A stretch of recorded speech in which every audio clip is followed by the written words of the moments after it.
50 languages.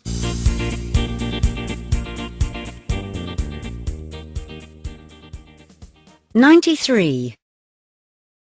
93. 93. Subordinate clauses. If. Mayıp, meyip, madığı, mediği ile yan cümleler. Mayıp, meyip, madığı, mediğili yan cümleler. I don't know if he loves me. Beni sevip sevmediğini bilmiyorum. Beni sevip sevmediğini bilmiyorum. I don't know if he'll come back. Geri dönüp dönmeyeceğini bilmiyorum. Geri dönüp dönmeyeceğini bilmiyorum. I don't know if he'll call me. Beni arayıp aramayacağını bilmiyorum. Beni arayıp aramayacağını bilmiyorum. Maybe he doesn't love me. Acaba beni seviyor mu? Acaba beni seviyor mu? Maybe he won't come back. Acaba geri gelecek mi? Acaba geri gelecek mi? Maybe he won't call me. Acaba bana telefon edecek mi? Acaba beni arayacak mı?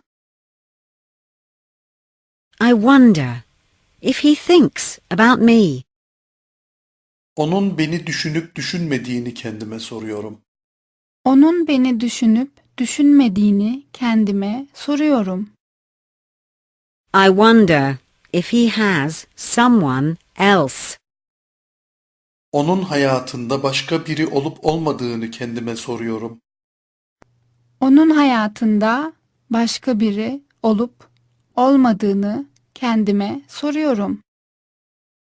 I wonder if he lies. Onun yalan söyleyip söylemediğini kendime soruyorum. Onun yalan söyleyip söylemediğini kendime soruyorum. Maybe he thinks of me. Acaba o beni düşünüyor mu? Acaba o beni düşünüyor mu? Maybe he has someone else. Acaba onun başka bir sevdiği var mı? Acaba onun başka bir sevdiği var mı? Maybe he tells me the truth. Acaba o doğruyu söylüyor mu? Acaba o doğruyu söylüyor mu? I doubt whether he really likes me. Onun benden gerçekten hoşlandığından şüphe ediyorum. Onun benden gerçekten hoşlandığından şüphe duyuyorum. I doubt whether he'll write to me. Onun bana yazacağından şüphe ediyorum. Onun bana yazacağından şüphe duyuyorum. I doubt whether he'll marry me. Onun benimle evleneceğinden şüphe ediyorum. Onun benimle evleneceğinden şüphe duyuyorum. Does he really like me? Acaba o benden gerçekten hoşlanıyor mu? Acaba o benden gerçekten hoşlanıyor mu? Will he write to me?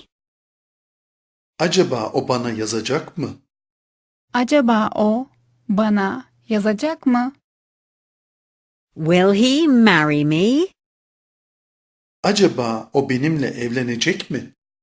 Acaba o benimle evlenecek mi?